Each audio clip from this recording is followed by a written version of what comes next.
Olá, olá, olá. Vamos, coragem. Já estamos aqui para o nosso segundo grito com a professora Eked Joyce. A escola como espaço de transformação, educação antirracista e da luta contra o racismo religioso.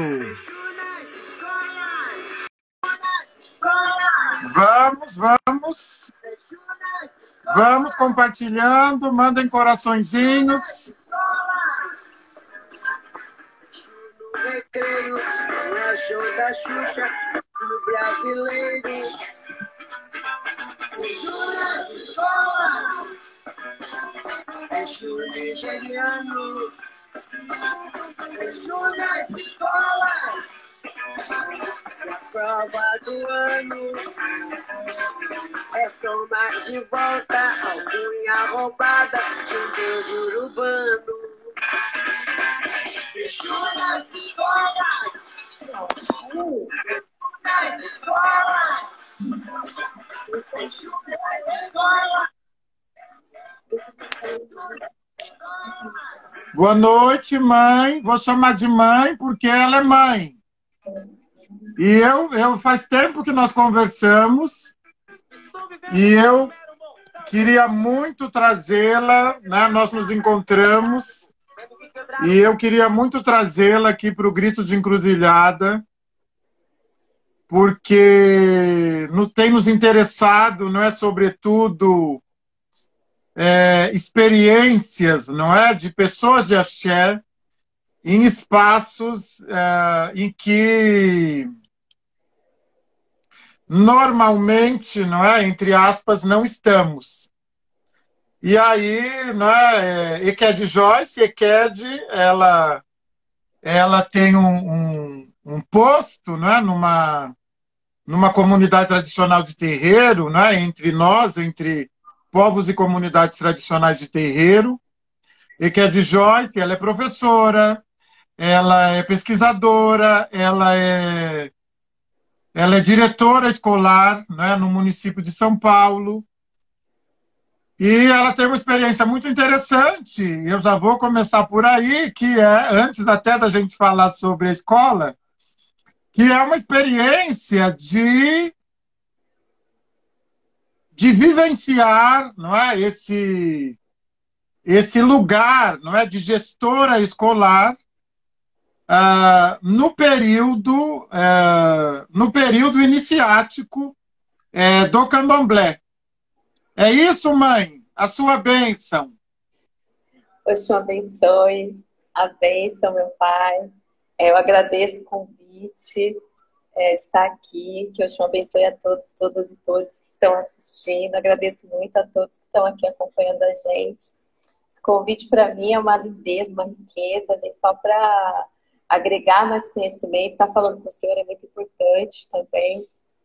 E eu tenho uma história. Entrar para o candomblé veio basicamente junto com a minha história de direção de escola. E eu lembro que quando a gente participou da live juntos, o senhor ficou... Não, eu preciso saber como que foi essa história. A gente tem que conversar sobre como foi essa história, porque, de fato, não é uma constante, né? Nós temos pessoas pretas em cargos de direção e pessoas pretas de candomblé. São várias camadas de pretitude que a gente vai tendo, e essas camadas de pretitude elas vão nos colocando num lugar social, num loco social diferente, os olhares são outros, as relações que se estabelecem vão sendo outras, e isso faz muita diferença quando a gente acessa a esses cargos, né? Quando eu acessei a direção, eu ainda era católica. Eu era uma mulher, eu fui por um tempo uma mulher católica, apostólica, romana, rezava o terço todos os dias e a missa de domingo e tudo. E eu tive esse reencontro com o candomblé, né? Eu conheci o candomblé, eu Na verdade, eu passei por um processo, né, na minha vida pessoal que me fez buscar me reencontrar. E aí eu fui buscando, assim, eu procurava em outros lugares para me enxergar. Porque quando a gente está nas religiões cristãs, a gente não se enxerga nos espaços, né? Eu não me enxergava, eu não me via ali, eu não me sentia parte daqueles espaços. E aí eu fui buscar. Eu fui em outros, fui em Umbanda, fui em alguns outros terreiros de Candomblé. Inclusive a Maria, filha do senhor de Axé, falou, não, vai lá conhecer o babá. Falei, tá, eu vou. Mas ainda assim, por uma questão de construção social, a gente tem um receio de fazer esse reencontro.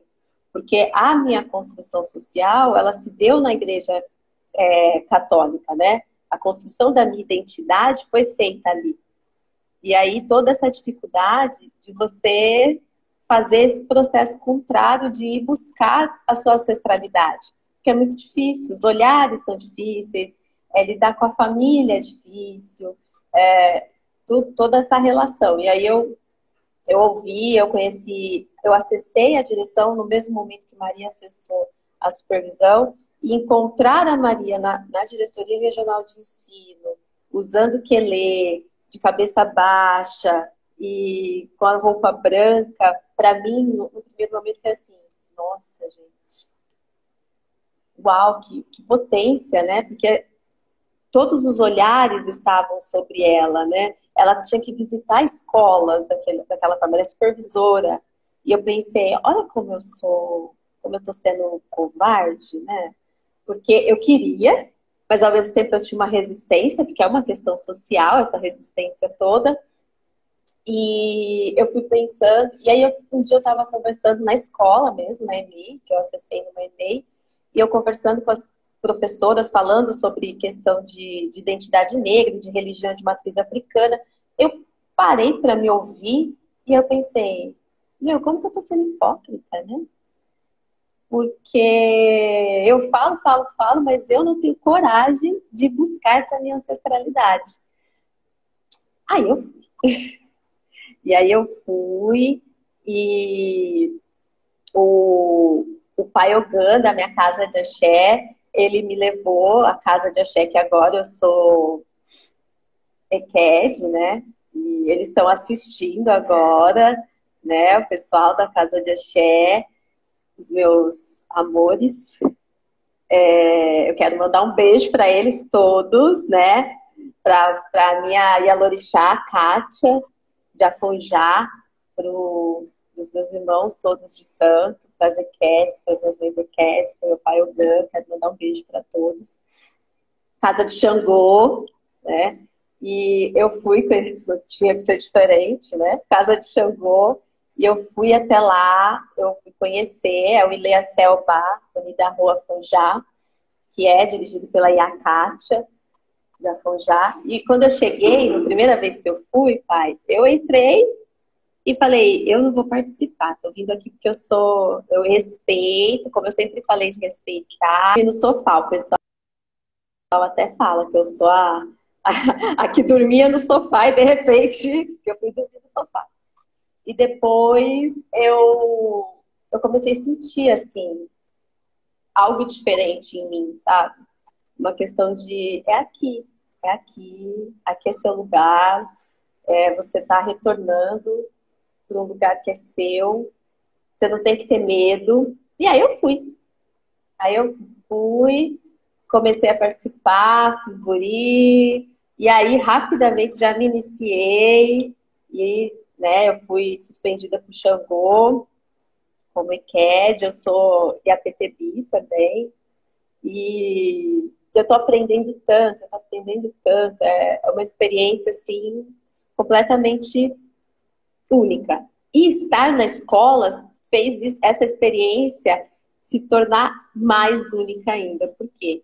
Porque eu passei por todo esse processo de reencontro, eu estava na direção da escola, né? E já foi um baque quando eu cheguei na escola como diretora, sendo mulher e preta, né? Porque já não é um espaço social que é um espaço pensado para mim, não era um espaço pensado para mim. Inclusive, à época, eu tinha um um assistente de direção, que na prefeitura se chama assistente de direção, e ele é homem branco, né? É um amigo. Nós temos a mesma idade e ninguém endereçava a mim o cargo de direção, era sempre dele. Ele era o diretor da escola, eu era estagiária, inspetora de alunos, etc. Nunca a diretora da escola. E depois que foram descobrindo que eu era a diretora da escola, as crianças também começaram a sentir uma questão de uma identificação muito, muito forte. As meninas começaram a querer deixar o cabelo igual o meu. As meninas começaram a querer... Então elas vinham e falavam, diretora, tá lindo seu cabelo, eu vou deixar o meu assim também. Pediam pra mãe, que eu mudo muito o cabelo. Então, trança, afro e etc. E quando eu iniciei, eu raspei, né? Eu tive que raspar. Que foi também uma experiência bem... Ai, meu Deus, raspar o cabelo, que eu mudo tanto. Mas eu quis muito, eu tive que ficar um tempo com a cabeça coberta. Mas enquanto ECAD, eu pude tirar antes. E eu quis muito que as crianças vissem. Porque eu tinha pedido remoção daquela escola, eu não ia ficar mais lá naquele ano. No ano seguinte, que é agora, 2020. Mas eu queria muito que as crianças pudessem me ver careca também. Que elas pudessem vivenciar isso. Porque o que acontece muito nas escolas é uma questão das pessoas terem um preconceito muito grande com as relações, com as religiões de matriz africana. E os educadores se sentirem no direito de intervir na vida dessas famílias, né? Então, se chega uma criança raspada, a gente precisa encaminhar para o conselho tutelar, porque isso é uma violência, porque isso, porque aquilo. E não é violência, né? A família tem o direito de congregar na religião em que ela se sentia à vontade, né? Inclusive, eu estava assistindo a live anterior e o pai Júlio falou, né? Que a gente tem que criar um Orum aqui no Aie. Eu concordo e penso que a escola é parte desse Orum aqui no Aie. A gente precisa criar escolas que se entendam enquanto aldeias. E essas aldeias, elas abraçam as diferenças, né? Elas não espantam as diferenças.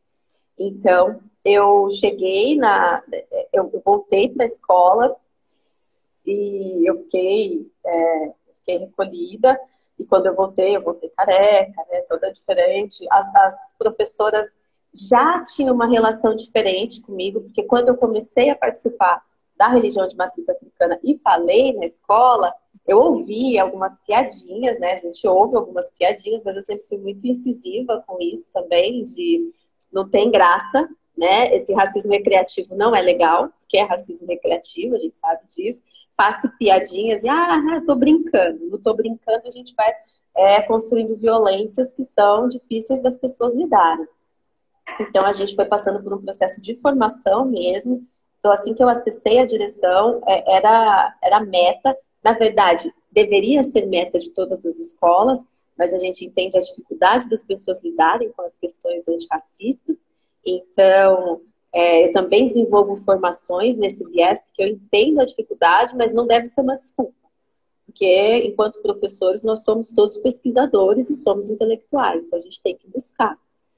Mas eu faço formações com os professores, não só da minha escola, mas na rede, em outras redes, com essa perspectiva de que a gente busque uma educação que se pressuponha antirracista e que todos, todas e todos possam ser quem são, independente do que são, e que a escola seja um espaço de transformação e não de segregação.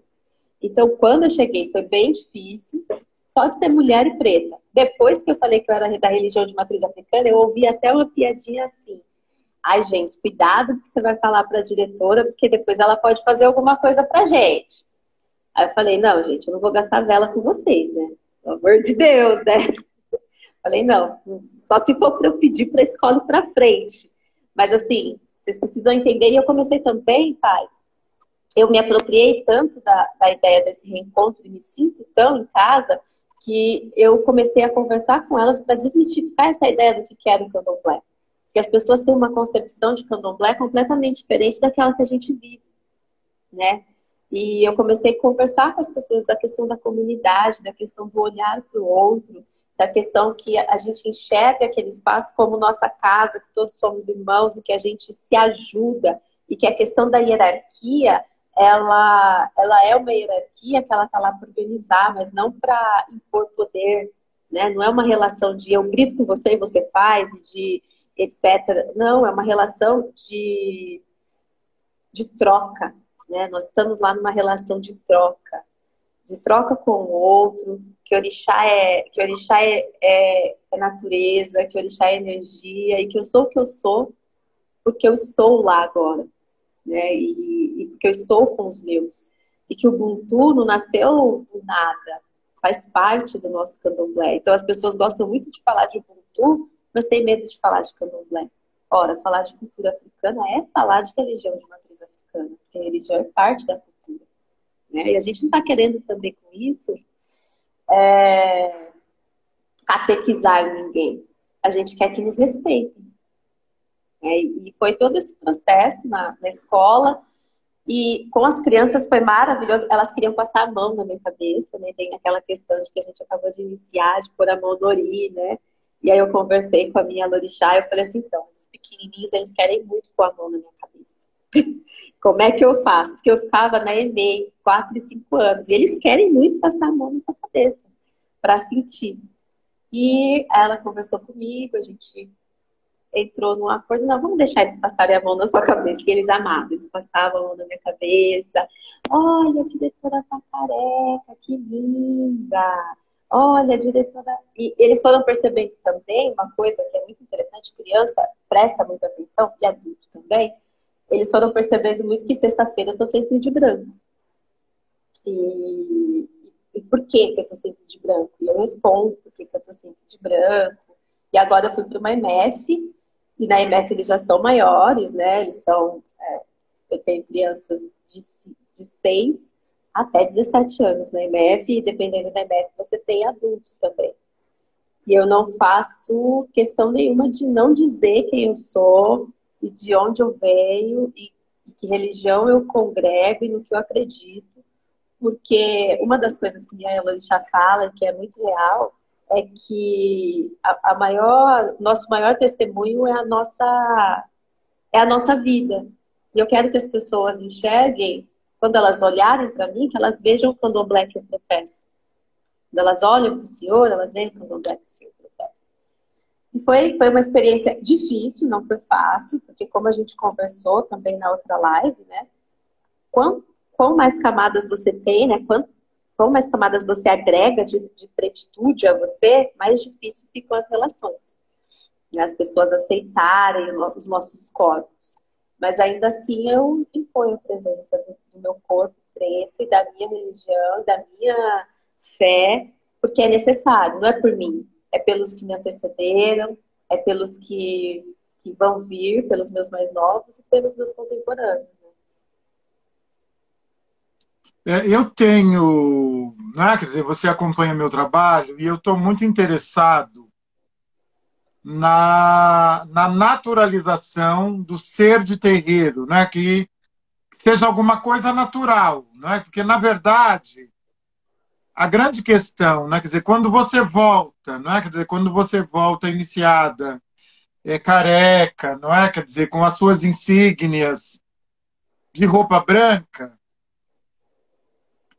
isso não é natural, não é? Quer dizer, não é natural, não é alguma coisa que as pessoas veem todo dia. E quando elas veem, elas já têm, né, uma predisposição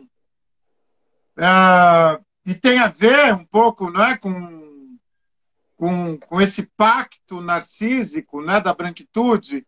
Então, já tem... Porque o que acontece? A branquitude, não é? Ela é responsável também pelos sentidos atribuídos a nós, não é?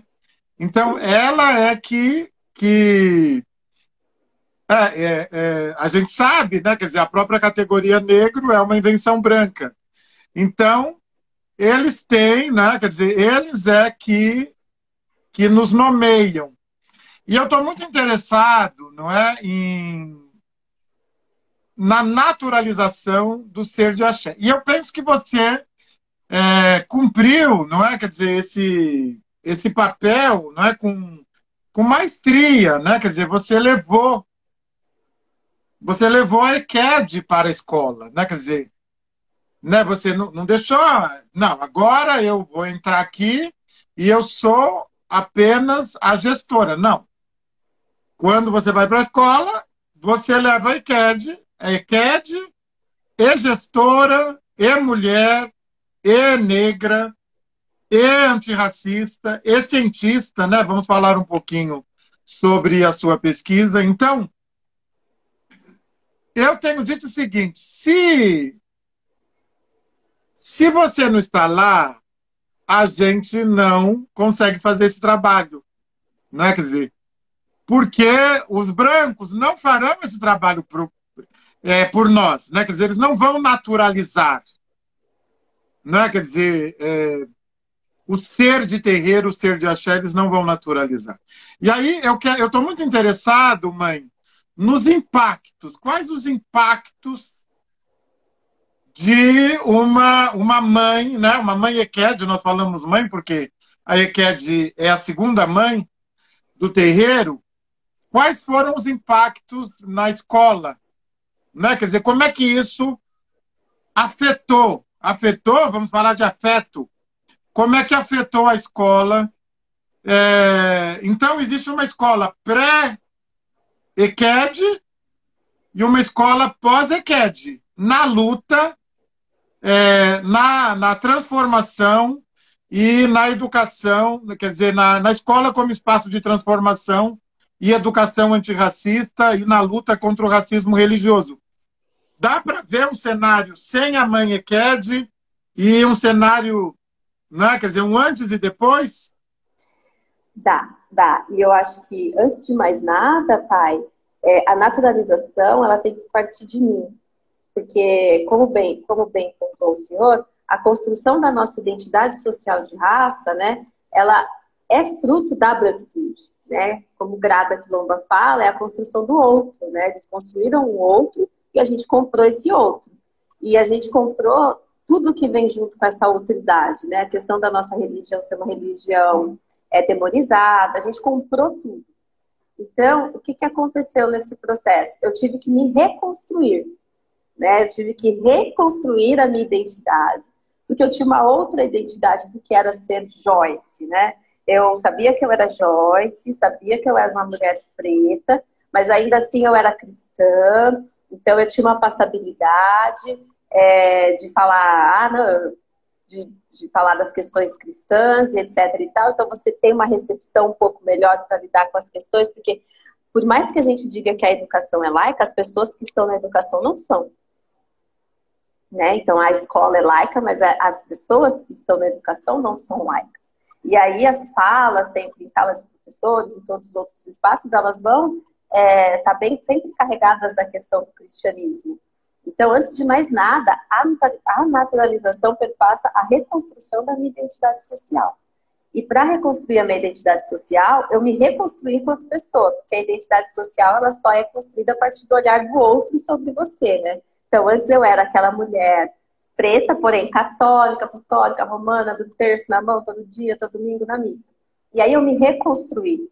Eu me coloquei, eu sou uma mulher preta e candomblé, e ser de candomblé é natural, né? Eu trouxe para mim isso. Antes de mais nada, a gente precisa fazer isso na gente. E o que torna tão difícil essa nossa relação com a nossa identidade, né? Eu até li que o senhor escreveu, acho que foi hoje, sobre a questão de identidade e identificação. Para a gente, a questão da construção da nossa identidade é muito difícil, porque antes de mais nada a gente tem essa construção com base no outro. O outro determina quem nós somos. E aí a gente precisa buscar esse sujeito, essa agência que a gente tem, para poder reconstruir esse processo e aí se enxergar como Joyce EQED. Né? Então foi todo um processo de eu sou Joyce, sou de candomblé, sou EQED de Xangô, né? Sou de Oxum, e trazer isso para mim, entender o que tudo isso significava, para passar isso de uma forma mais natural para todos, todas e todos que ali estavam. As pessoas, elas ficaram... você ouve muitas coisas, além disso que eu falei para o senhor, da questão de, a diretora vai fazer alguma coisa. Teve uma vez que eu estava um pouco doente e uma professora falou para mim, mas será que não é porque, eu não sei como te dizer, mas se não tem relação com onde você está indo agora? E aí eu falei para ela, você quer entender um pouco mais como funciona, onde eu estou indo agora? Vamos conversar sobre isso? Então eu comecei a falar abertamente o que era ser de candomblé, como funcionava estar no candomblé, porque as pessoas sempre falam como que foi o culto, como que foi... E nessas conversas eu também me senti no direito de falar o que era estar no candomblé, o que era estar no xirê, como eu ficava feliz ali, como a minha relação com olhar o outro se transformou também, porque eu deixei de pensar no eu individual e comecei a pensar muito mais no outro depois que eu me tornei mãe EQED. Eu comecei a ter um olhar mais de mãe, e aí a escola se tornou outra também. Porque eu parei de olhar a escola como... Porque eu sempre fui uma professora, antes de ser diretora, uma professora que pensava no social, que sempre ponderou essas questões de a gente precisa trabalhar junto, eu preciso desenvolver atividades interdisciplinares, etc. Mas quando eu me tornei gestora, eu passo a ter que olhar a escola como um todo, né? Eu respondo por tudo. E me tornar EQED, filha de Oxum, me fez me tornar essa mãe que eu preciso ser também. Então a escola se tornou outra. Eu não olho para a escola pensando assim, eu enquanto diretora vou fazer isso. Não. Eu enquanto responsável por esse espaço, enquanto IA nesse espaço, eu preciso do outro. E o outro precisa saber do valor que ele tem. O outro precisa entender que, independente do local dele, hierarquicamente nesse espaço, a função dele é extremamente necessária. E eu vou com ele fazer o que tiver que ser feito. E que a escola, para mim, eu sempre uso esse provérbio iorubá, né? Que é preciso uma aldeia para se educar uma criança. E aí eu sempre falo, e eu acrescento, vamos educar a aldeia, porque a gente precisa se reeducar, se reconstruir, para enxergar nessa aldeia todas as potencialidades que ela tem. Então, eu não sou eu que faço as coisas na escola. Eu tenho um papel de liderança na escola, porque hierarquicamente a hierarquia ela existe para organizar, mas não sou eu que faço. Eu faço porque o outro faz comigo. Eu só consigo porque eu tenho as ADs, as educadoras da cozinha, os educadores da limpeza, e todos nós formamos essa aldeia que busca educar essa criança. E ela só existe, sobretudo, por causa das crianças. E nós precisamos delas também. E esse olhar, né, que o candomblé tem para as crianças é extremamente importante, né? Porque o que o IBEJE faz, o poder do IBEJE jamais vai ser negligenciado. Então a gente tem que olhar para a criança como potência. E eu olho para as crianças como potência e levo isso para as formações na escola. Gera algumas questões assim de tipo, às vezes as pessoas olham, mas também é estranho o seu jeito, etc. Gera. Mas ao mesmo tempo, depois as pessoas entendem a necessidade de ter essa relação de respeito com o outro, de entender as potências que todo mundo carrega. E eu sempre deixo muito claro que eu devo tudo isso a esse meu reencontro com o candomblé. Eu não seria quem eu sou, eu não teria essa visão de escola que eu tenho se eu não estivesse onde eu estou. Maravilha, maravilha, né? Quer dizer, e foi difícil esse retorno, não é? Quer dizer, de uma família, embora negra, de uma família cristã, não é? Com uma formação cristã. Foi difícil esse retorno ao terreiro? Quer dizer, outros espaços também ofereceram resistência, mãe? Foi. Minha mãe chorava. Minha mãe chorava. Minha mãe chorava, ela ficou magoada. Agora ela lida super bem, ela conversa bastante com a minha Lorixá, mas ela no começo ela chorava, ela achou um absurdo, assim, como podia, ela ia rezar para mim e tal. E tudo bem, eu acho tranquilo, pode rezar para mim, mas eu tô bem, eu tô bem, eu me reencontrei.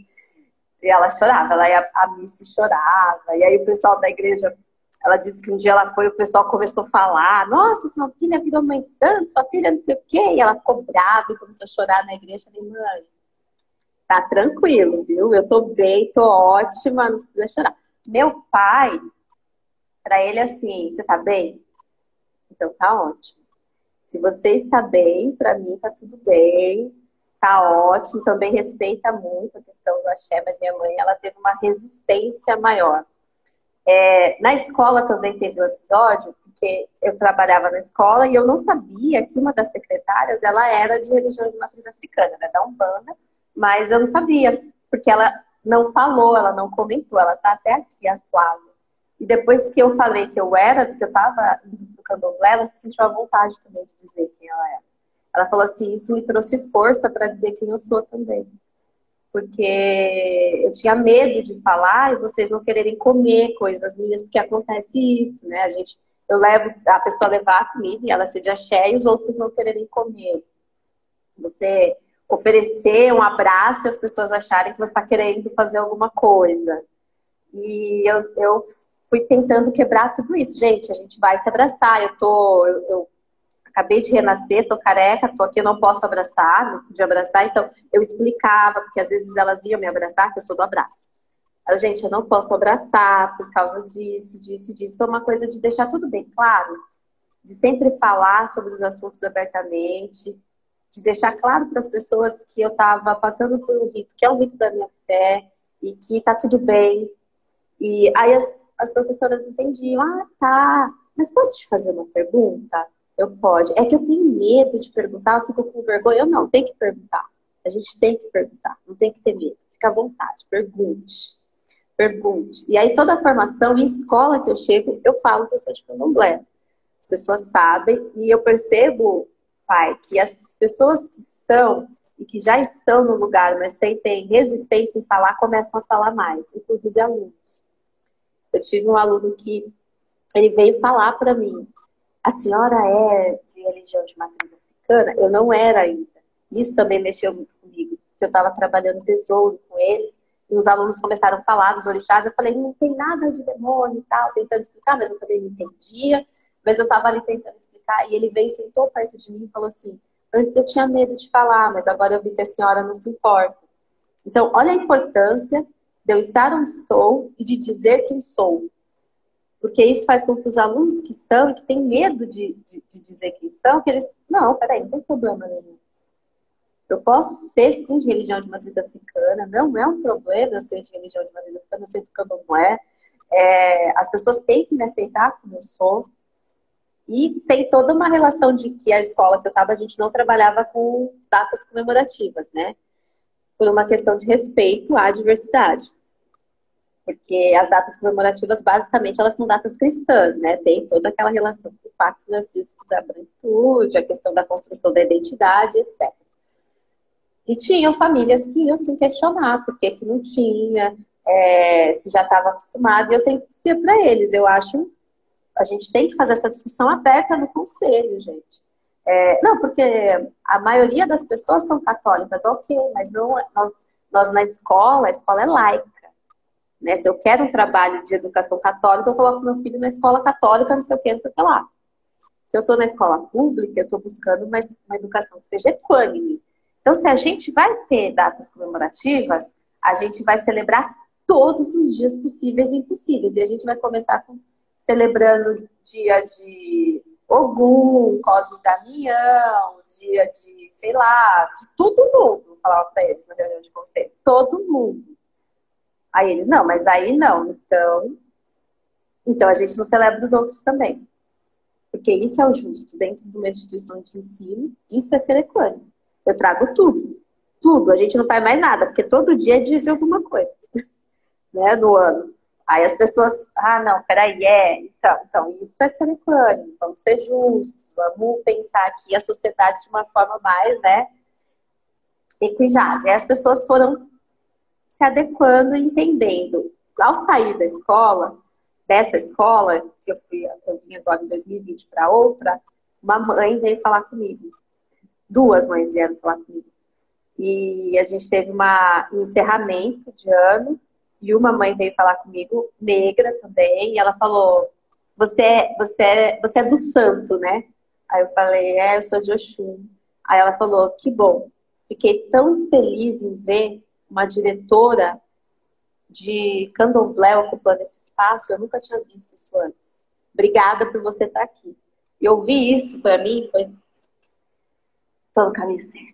Tô no caminho certo. E aí outra mãe também veio me dizer isso. Então foram duas mães que vieram, alunos que vieram, professores que vêm falar e que se sentem mais à vontade de dizer quem são e qual religião congregam.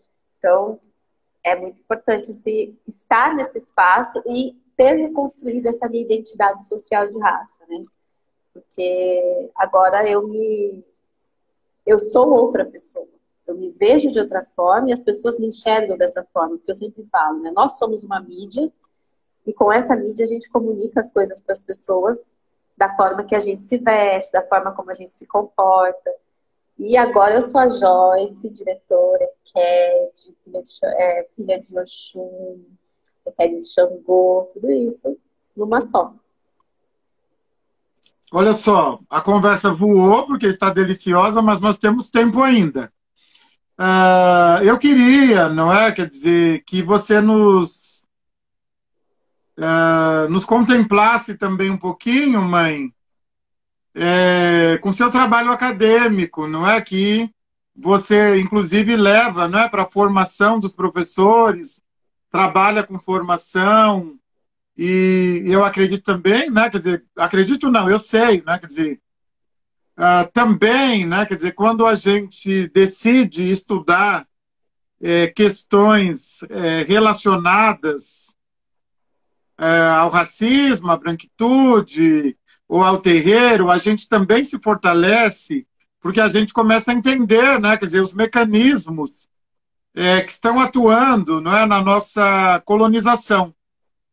E aí eu queria que a mãe nos contemplasse um pouquinho, que falasse, nos brindasse um pouquinho, não é, com a sua pesquisa, com o seu trabalho acadêmico. Conta um pouquinho essa história para nós. Conto sim.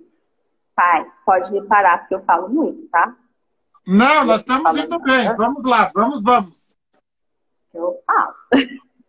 Então, o pessoal adora, tá todo mundo aqui adorando. Vamos, eu também estou adorando. Eu fui para o mestrado por uma questão, eu estava até falando sobre isso essa semana, né? Eu queria muito fazer o mestrado, eu sou formada em letras, sou formada em pedagogia e falei, bom, quero fazer o mestrado, quero ser mestre, e porque a gente sabe também que nessa sociedade o nosso processo é sempre mais demorado, né? O nosso percurso é mais difícil, né? Eu posso estar falando sobre várias coisas que as pessoas já sabem, mas se uma pessoa branca fala, aí ela é referendada. Eu falei já várias vezes e ninguém leva em consideração. Então, E os títulos que foram cunhados pela branquitude acabam nos dando essa passabilidade, essa mobilidade na fala. E eu fui fazer o mestrado também por uma questão pessoal, né? Fiz esse mestrado em Linguística Aplicada. No mestrado, eu lembro que quando eu fui passar pelo processo de mestrado, eu prestei na USP, prestei na PUC, prestei na Unicamp. Na USP eu cheguei até a entrevista, e eu lembro que uma das professoras que estava na banca, ela falou para mim, você não acha que esse tema é muito político? E é interessante pensar como as pessoas, elas acham que sempre que nós vamos falar sobre questões que estão relacionadas à população preta, a gente está fazendo militância, e é muito subjetivo, e etc., e minimizam o nosso trabalho. Grada também fala muito disso no livro, né, Memórias da Plantação, e aconteceu isso comigo, eu fiquei olhando para a professora, ela, não, eu acho que a gente tinha que repensar esse trabalho, e você estuda, faz 6 meses de matéria comigo, e depois você volta para a gente repensar a sua pesquisa. Eu queria estudar sobre o Black English, porque eu morei 1 ano nos Estados Unidos, e aí eu descobri a questão do Black English, né, que é o inglês majoritariamente falado por negros norte-americanos, e eu queria trazer essa questão para se trabalhar nas aulas de língua inglesa. E aí eu falei, eu não vou mudar o tema, não. Aí eu fui prestar na PUC, e aí a minha orientadora, à época, a Cissa, Maria Cecília Magalhães, ela olhou, falou, não, acho que a gente tem sim que discutir, é interessante, etc. Mas a gente sofre bastante, né? O senhor sabe, eu penso várias vezes em relação ao doutorado, mas a academia é um espaço extremamente racista, é um espaço que tenta nos silenciar, né? Muito, a gente tem que ter resistência ali. E aí eu fiz a discussão sobre a construção do material didático para as aulas de língua inglesa, para trazer identidade social de raça, então eu falo sobre Black English. E agora, nas formações, eu trabalho majoritariamente com a construção da identidade social de raça no Brasil, a partir de análises multimodais de obras de arte. Então, a gente faz o percurso por Debré, depois então a gente passa pelo neoclassicismo, depois a gente vem para o naturalismo, e aí a gente vem para as obras do século XX, peças publicitárias, para a gente entender como se dá a construção da identidade social de raça, porque ela não é uma construção aleatória, né? Ela vai perpassar todas as linguagens, porque o racismo ele é sofisticado, né? Ele não está num pontinho ou em outro, ele perpassa tudo. Então, ele vai estar nas obras, ele vai estar na peça publicitária, ele vai estar na camiseta, ele vai estar em todos os espaços. Então, a gente faz essas análises multimodais para identificar a construção da identidade social de raça preta e também da branquitude, né? Inclusive, às vezes as pessoas ficam meio mexidas, assim, mas tudo é culpa do branco? Eu não estou falando que é culpa do branco, mas eu estou dizendo aqui, que a gente lendo aqui, a gente vê a construção, não fui eu que fiz, tá? Não foi eu que fiz a obra, não foi eu que fiz o livro, e aí a gente vai discutindo a partir das obras, também da literatura, curtiço, entra, dependendo da formação, para a gente entender como é sofisticada essa construção e, a partir daí, a gente começar a pensar possibilidades da educação ser antirracista. Então, é preciso que os professores entendam esse processo que é sofisticado e que não começou ontem, que está com base em racismo científico, tem uma base bem, né, porque o racismo estrutural tem uma base muito forte, né?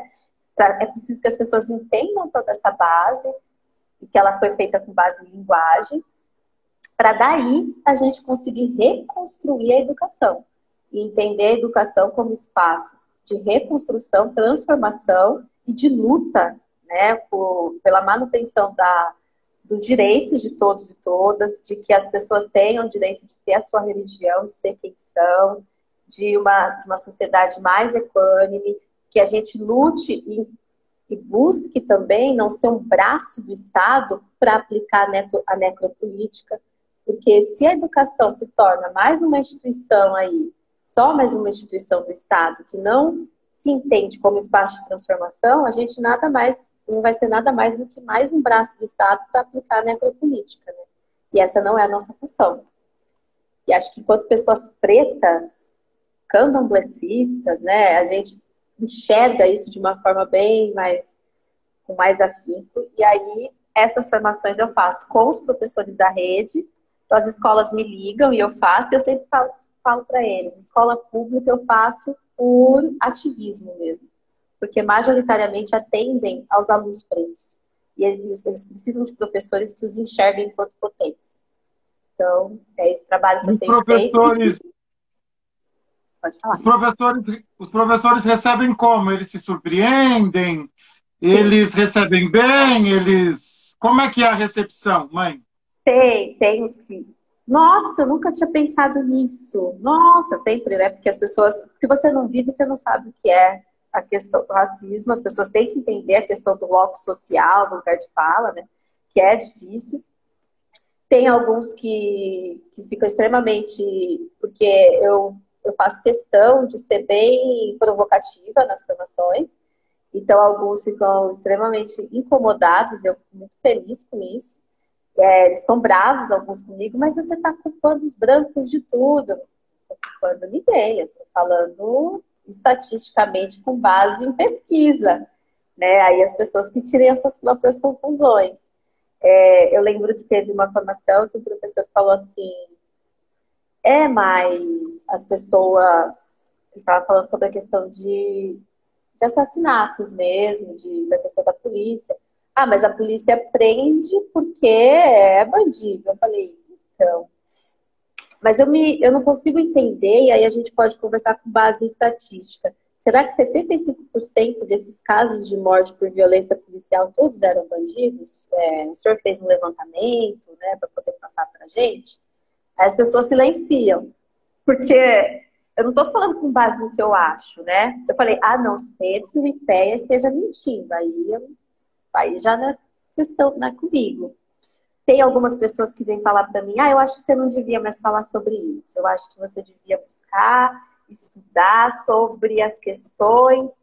E aí as pessoas me jogam sugestões de estudos, e aí eu sempre lembro elas que os estudos estão aí para serem feitos. Então, que faz parte do racismo também a gente dizer para as pessoas negras o que elas devem fazer.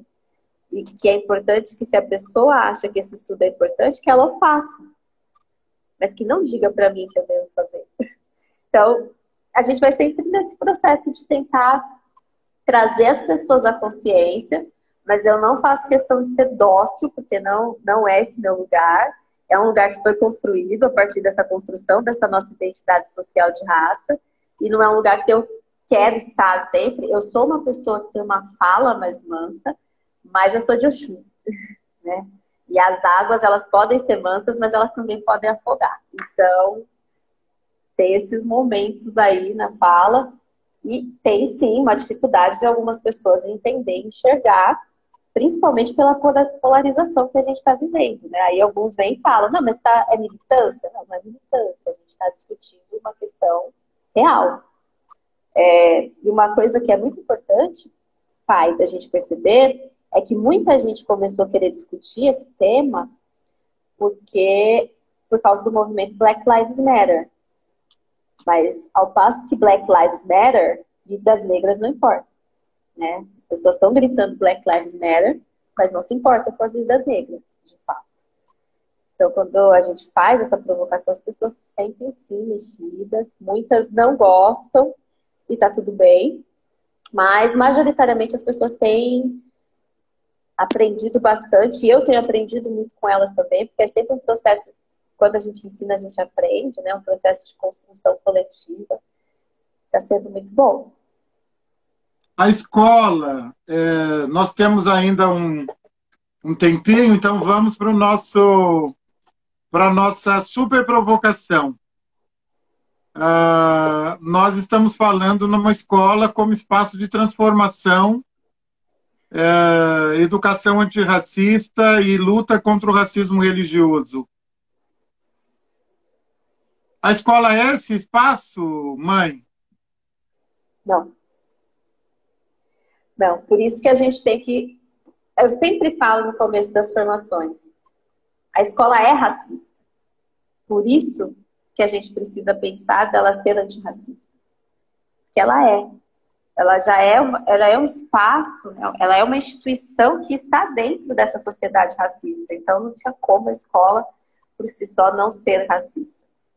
E por isso que a gente tem que reconstruir os espaços. E se repensar, se ressignificar e trabalhar esse olhar, porque a escola reproduz o que tá na sociedade, né? E lá, Babá, eu costumo dizer que a escola é o catalisador dos problemas sociais.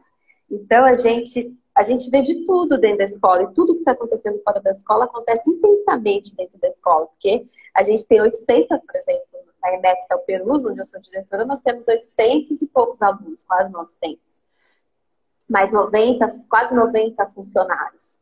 Então, o que acontece na sociedade vai acontecer ali, né? Naquela microcomunidade ali, que não é micro, porque é grande, naquela comunidade ali.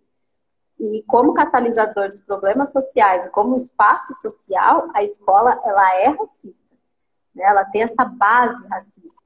E aí a gente precisa ter educadores, ter gestores, ter coordenadores pedagógicos que pensem a escola como espaço de transformação. E por isso que os educadores têm que ser pessoas que se formem constantemente. Não dá para você ser um educador e achar que eu estudei, fiz a faculdade, parei, acabou, porque o que eu sabia 20 anos atrás é o que tá. Não. A sociedade, ela se transforma, nós temos que transformar os espaços e a gente tem que se repensar, a gente tem que se olhar, se avaliar e pensar, eu estou fazendo o meu papel social? Então, por isso que é necessário e fundamental esse processo de também se pensar em formação contínua. tanto para a questão do antirracismo, como para a questão da luta anti-homofóbica e outras lutas super necessárias que a escola tem que discutir. Porque a escola, não é, mãe? Educativa. A escola é branca, né? A escola é branca. Totalmente.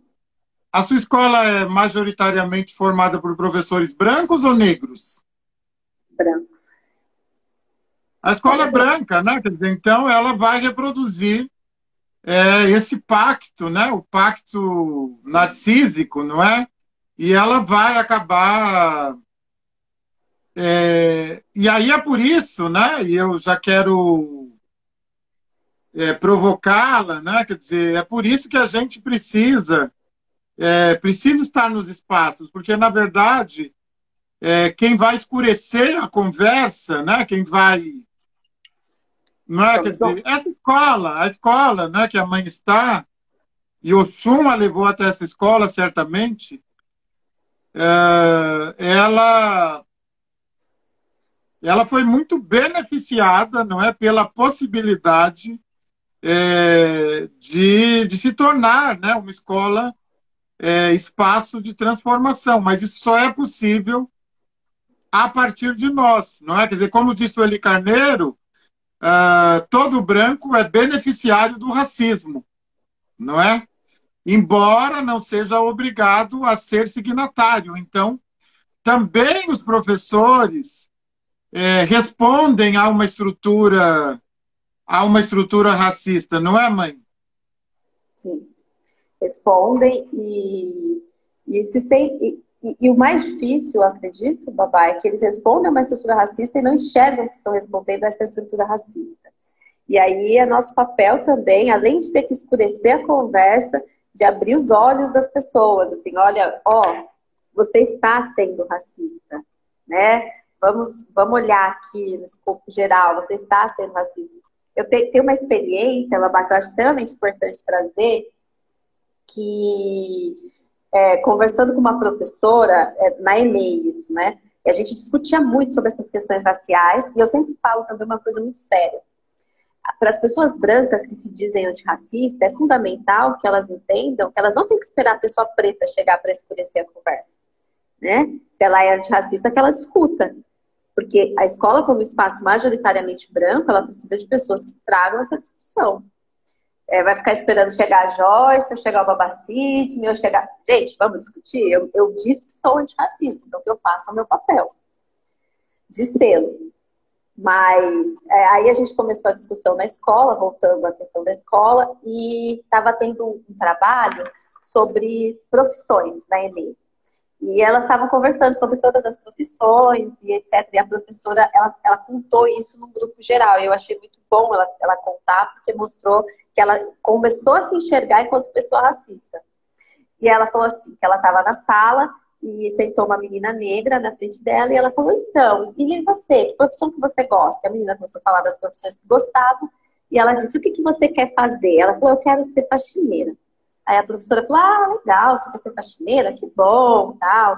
Por uma questão de que a gente não tem essa de profissão melhor ou menor. Todas as profissões são necessárias. Aí ela falou, daí sentou uma menina branca de olho claro na minha frente. A professora é branca. E a menina falou pra mim, eu perguntei pra ela, o que você quer ser? E a menina olhou pra mim e falou, eu quero ser faxineira. E ela olhou pra menina e falou assim, como assim você quer ser faxineira, menina? Você pode ser o que você quiser? Você pode ser médica, você pode ser engenheira, você pode ser qualquer coisa, advogada. Por que você quer ser faxineira? E a menininha falou pra ela, porque eu quero ser faxineira. Aí ela falou assim, não, você não vai ser faxineira. A menina falou, eu vou ser faxineira igual a minha amiga. Virou e saiu. Aí ela caiu a ficha, ela trouxe isso pra formação. Ela falou assim, e aí eu percebi que eu tinha sido racista. Por que eu não falei pra menina negra? Porque eu não questionei a menina negra quando ela disse que queria ser faxineira. E a menina branca eu questionei e disse que ela podia ser o que ela quisesse. Eu falei, então, porque os nossos corpos negros, eles socialmente, eles têm lugares pré-determinados. E corpos brancos podem ser o que quiserem. E que bom que você está enxergando isso agora. E aí eu falei, a gente não tem que esperar uma diretora preta chegar ou uma coordenadora preta chegar para trazer essa discussão. E isso é uma discussão que ela deve estar presente na escola. Independente de quem a puxe. Só que a gente sabe que isso não acontece. Então, a gente tem que... E por saber disso, por exemplo, é que eu formulei essas formações e estou dando em todos os lugares. Por entender, assim, que as pessoas esperam chegar. Porque se eu não vivo, se eu não vejo, eu não escuto. Então, é importante levar essa discussão para que as pessoas se movimentem de uma forma a olhar a potencialidade dessas crianças pretas, né? De não deixá-las ali como se elas não tivessem potência, de não questionar, de não... Não, deixa essas crianças ali ao léu. Então, é por isso que essa discussão é necessária. Esse movimento é fundamental. Perfeito, que conversa deliciosa. Voou porque foi uma delícia. Que aula, não é? Quer dizer, nós estamos aqui com 50 pessoas e é importante que as pessoas ouçam, que se fortaleçam. E eu agradeço muito a sua disponibilidade, a sua fala potente.